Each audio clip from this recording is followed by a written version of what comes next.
نحمدہ و نصلی و نسلم علی رسول الکریم اما بعد۔ آج مسائل رمضان کورس کا 11واں دن ہے اور سبق نمبر 11 کا یہ دوسرا حصہ ہے۔ پہلے حصے میں تراویح سے متعلق 10 مسائل بیان ہو چکے ہیں۔ اب یہاں سے مزید آگے جو مسائل ہیں وہ بیان کرتا ہوں۔ مسئلہ نمبر 11 یہ ہے کہ تراویح کو باجماعت پڑھتے وقت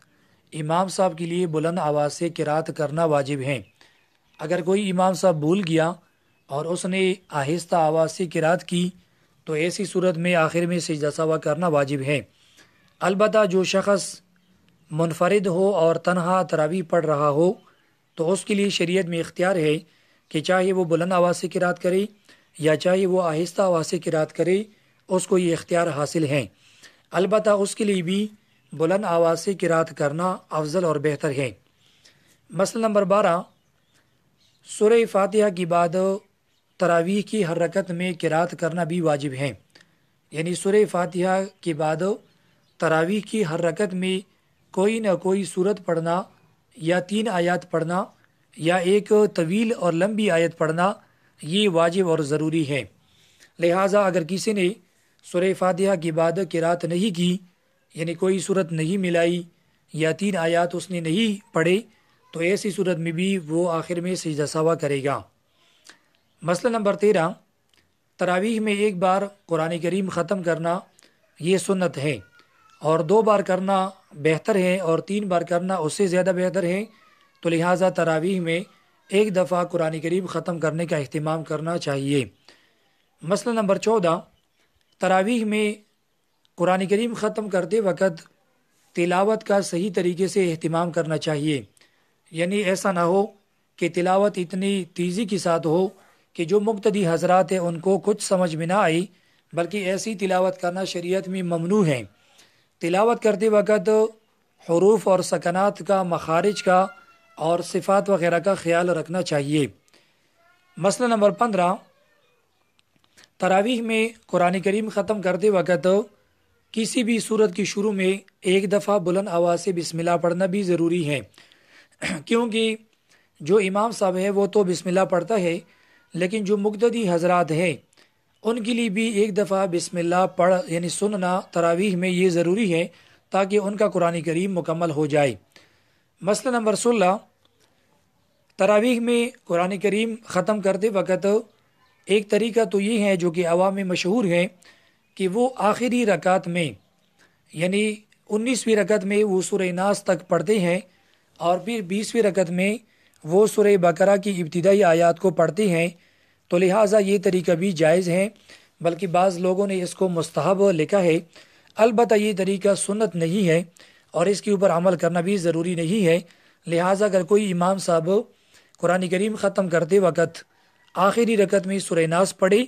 اور سورہ بقرہ کی جو ابتدائی آیات ہے وہ نہ پڑھے، تو تب بھی اس کی تراویح اور اس کا جو ختم ہے وہ مکمل ہے اور اس کو بھی پورا کا پورا ثواب ملے گا۔ مسئلہ نمبر 17 یہ ہے کہ قرآن کریم کے ختم کے دوران اگر ایک آیت یا چند آیات چھوٹ جائے رہ جائے تو ایسی صورت میں اگلی رکعت میں ان آیات کو پڑھنا ضروری ہے، اور پہلے جو ہے ان آیات کو پڑھے جو رہ گئی ہیں، اس کے بعد جہاں تک اس نے قرات کی تھی امام صاحب جو ہے آگے اس سے تلاوت سنا دے، تو یہ طریقہ کار ہے۔ مسئلہ نمبر 18 یہ ہے کہ اگر کسی امام صاحب نے تراویح میں قرآن کریم کی تلاوت سنائی اور پھر بعد میں معلوم ہوا کہ وہ رکعت فاسد ہو گئی تھی کسی وجہ سے، تو اب جو تلاوت اس نے کی ہے اس تلاوت کو دوبارہ سنانا ضروری ہے۔ یہ راجح اور مفتبی قول ہے۔ البتہ بعض علماء کرام یہ فرماتے ہیں کہ اگر اس نے 2 رکعت میں زیادہ تلاوت کی ہے، مثلا اس نے 2 رکعت میں آدھا پارہ یا 1 پارہ سنایا ہے، تو ایسی صورت میں چونکہ اس کو دوبارہ سنانا یہ اس میں حرج ہے اور اس میں تنگی ہے، لہٰذا اگر دوبارہ نہ سنائی تو تب بھی گنجائش ہے۔ لیکن اگر مقتدی راضی ہو تو پھر مفتبی قول کے اوپر عمل کر لے، یا تلاوت کم ہو تب بھی مفتبی قول کے اوپر عمل کرنا ضروری ہے۔ مسئلہ نمبر 19، ختم قرآن کے بعد بعض علاقوں میں لوگ پانی وغیرہ وہ امام صاحب سے دم کرواتے ہیں، اسی طرح چینی وغیرہ یا نمک وغیرہ، تو یہ جائز ہے لیکن مسجد کے آداب کا خیال رکھنا ضروری ہے۔ مسئلہ نمبر 20، قرآن کریم کی ختم کے اوپر یعنی جب قرآن کریم ختم ہو جائے تو بعض علاقوں میں مٹھائیاں وغیرہ تقسیم ہوتی ہے، اس حوالے سے یہ بات یاد رکھی کہ یہ مٹھائی اس وقت جائز ہے کہ جب تمام لوگ اپنی رضامندی سے پیسہ دے دیں، یعنی اس کے لیے چندہ وغیرہ نہ ہو، اس کے لیے چندہ کرنا بالکل ناجائز ہے، کیونکہ یہ کوئی ایسا ضروری کام نہیں ہے جس کے اوپر دین کی بنیاد ہو اور دین میں کوئی ضروری امر ہو، لہٰذا مٹھائی اس وقت جائز ہے کہ جب لوگ اپنی خوشی رضامندی سے پیسے دے دیں اور اس کے لیے چندہ نہ ہو۔ اسی طرح اس کے لیے جو فقیر و مسکین لوگ ہیں ان کے لیے کوئی شرم اور عار بھی نہ ہو، ایسا نہ ہو کہ وہ پیسے نہ دے دے تو لوگ ان کو جو ہے نا لوگ ان کو شرم دلائے یا ان کی پیچھے باتیں کرے، یہ بھی شریعت میں بالکل ناجائز ہیں۔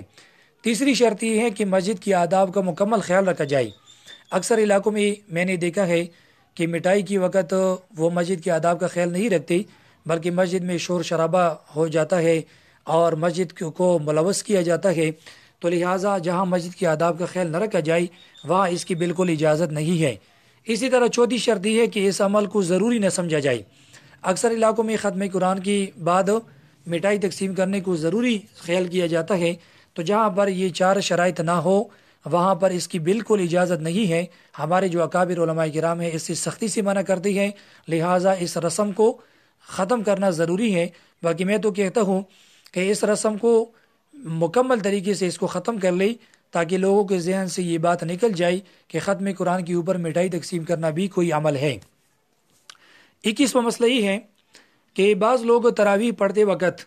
امام کی رکوع کا انتظار کرتے ہیں، اور جب امام رکوع میں جاتا ہے تو یہ لوگ فوراً نیت باندھ کر امام کے ساتھ رکوع میں شریک ہوتے ہیں، تو یہ بات یاد رکھی یہ عمل مکروہ ہے اور یہ منافقین کا طریقہ ہے، اور اسی طرح قرآن کریم کا جو ختم ہوتا ہے اس کے ثواب میں یہ لوگ شریک نہیں ہیں، کیونکہ تراویح میں قرآن کریم سننے کے لیے ضروری ہے کہ اس کو تراویح میں سنا جائے،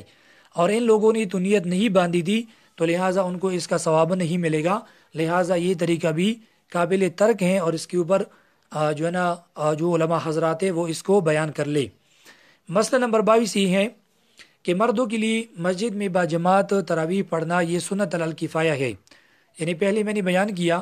کہ ہر مرد اور عورت کے لیے جو عاقل اور بالغ ہو اس کے لیے تراویح پڑھنا سنت مؤکدہ ہے، اور یہاں مسئلہ یہ ہے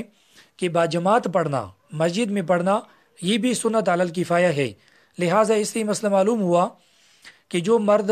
گھروں میں دفتروں میں بغیر کسی عذر کی تراویح پڑھتے ہیں تو وہ مسجد کی ثواب سے محروم ہوں گے، کیونکہ مسجد میں تراویح پڑھنے کا الگ ثواب ہے۔